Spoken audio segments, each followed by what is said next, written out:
Hello welcome to நம்ம ஒரு cinema. இந்த வீடியோவில் நம்ம பார்க்க போகிறது அமேசான் பிரைமில் டேரெக்டாக ஓடிடியில் ரிலீஸ் ஆகிருக்கிற ஓ மை டாக் படம் எப்படி இருக்குன்னு தான் பார்க்க போகிறோம். வாங்க வீடியோவில் போய் தெரிஞ்சுக்கலாம். ஓ மை டாக் இந்த படத்தோட கதை என்ன அப்படின்னா, வினய் வந்து ஒரு வில்லன், நிறைய டாக்ஸை வந்து ப்ரீட் பண்ணி அதை வந்து பார்ட்டிசிபேட் பண்ண வச்சு அதில் வின் பண்ணிட்டு இருக்காரு. தொடர்ந்து 4 வருஷமா வந்து அவர் தான் வின் பண்ணிட்டு இருக்காரு.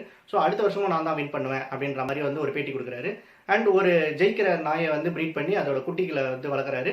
அதில் ஒரு குட்டிக்கு வந்து கண்ணு தெரியல. ஸோ அந்த குட்டியை வந்து கொன்னுடுங்க அப்படின்னு சொல்லிட்டு அவரோட அசிஸ்டன்ஸ் கிட்ட கொடுக்குறாங்க. அந்த குட்டி அவங்க கிட்டேருந்து தப்பிச்சு அருண் விஜயோட பையன் கிட்ட வந்து மாட்டிக்குது.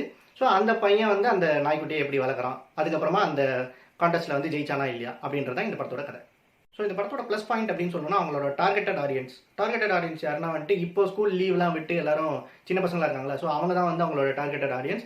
ஸோ கண்டிப்பாக அவங்களுக்கே ஏற்ற மாதிரி எடுத்த படம் தான் இதுன்னு சொல்லுவேன். ஏன்னா நிறைய விஷயம் வந்து அந்த சின்ன பையனையும் அந்த நாயையும் வச்சு அந்த மாதிரி தான் வந்து நிறைய சீன்ஸ் இருக்குது. என்னதான் வந்து சீனியர் ஆர்டிஸ்ட் விஜயகுமார், அருண் விஜயோட பையன் நெஜ பையன் தான் இந்த படத்துலேயும் நடிச்சிருக்காரு. வினய் இந்த மாதிரி வந்து சீனியர் ஆர்டிஸ்ட் இருந்தாலுமே படம் முக்கால்வாசி வந்து அவரோட பையன் அண்ட் அவரோட ஃப்ரெண்ட்ஸு நாய்க்குட்டி, ஸோ இதை பேஸ் பண்ணி தான் இருக்கிறதுனால கண்டிப்பாக வந்து கிட்ஸுக்கு வந்து பிடிக்கிற மாதிரியான விஷயங்கள் நிறைய இருக்குது.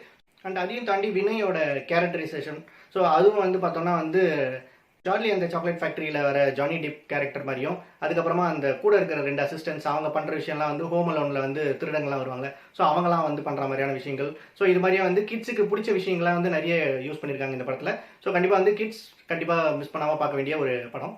ஸோ படத்தோட மைனஸ் அப்படின்னு சொல்லணும்னா வந்து அந்த விஷயம் தான், கிட்ஸுக்கு பிடிச்ச மாதிரி எடுத்ததுனால வந்து ஸோ பெரிய லெவலில் நமக்கு வந்து பெருசாக என்கேஜ் பண்ணுமா அப்படின்னா இல்லை, ரொம்ப வந்து சைல்டிஷாகவே தான் எடுத்திருக்காங்க படத்தை.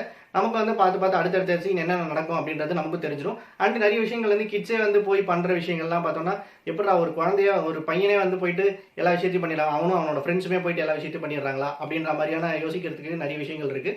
அண்ட் சின்னதாக சென்டிமெண்ட் சீன்ஸும் இருக்குது. அது வந்து பெருசாக ஒன்றும் பாதிக்கல, ஏன்னா அது கிட்ஸை ஃபோக்கஸ் பண்ணி எடுத்ததுனால அந்த சீன்ஸை வந்து ஃப்ளாட்டாக விட்டாங்க. ஸோ ஓவராலாக சொல்லணும்னா அவங்களோட டார்கெட் ஆடியன்ஸ் கிட்ஸ், ஸோ அவங்கள வந்து சாட்டிஸ்ஃபை பண்ணுற மாதிரியான ஒரு நல்ல படம் தான் எடுத்திருக்காங்க. உங்களுக்கு போர் அடிச்சதுன்னா கண்டிப்பாக வந்துட்டு உங்கள் கிட்ஸோட உட்காந்து பார்க்கணும், இப்போ அது மாதிரி பார்க்கறதுக்கு எந்த படமும் இல்லை அப்படின்னு நினச்சிங்கன்னா கண்டிப்பாக வந்து அமேசான் பிரைமில் ஓடிடியில் ரிலீஸ் ஆயிருக்கு. மிஸ் பண்ணாமல் பார்க்க வேண்டிய ஒரு படம். கிட்ஸ் இந்த படத்தை பார்த்துட்டு நிறைய பேர் வந்து பெட்ஸ் இல்லாதவங்க வந்து பெட்ஸ் வேணும் அப்படின்னு சொல்லிட்டு பேரண்ட்ஸ் கிட்ட அடம் பிடிக்கிறதுக்கான வாய்ப்புகளும் நிறைய இருக்குது. ஸோ அதையும் பார்த்துக்கோங்க. ஸோ இந்த வீடியோ உங்களுக்கு பிடிச்சா லைக் பண்ணுங்கள், ரொம்ப பிடிச்சா உங்கள் ஃப்ரெண்ட்ஸ்க்கு ஷேர் பண்ணுங்கள். இன்னும் நம்ம ஒரு சினிமா சேனல் சப்ஸ்கிரைப் பண்ணுங்கள். அப்படியே பார்த்துல பெல் ஐக்கானை ப்ரெஸ் பண்ணுங்கள். தேங்க்யூ.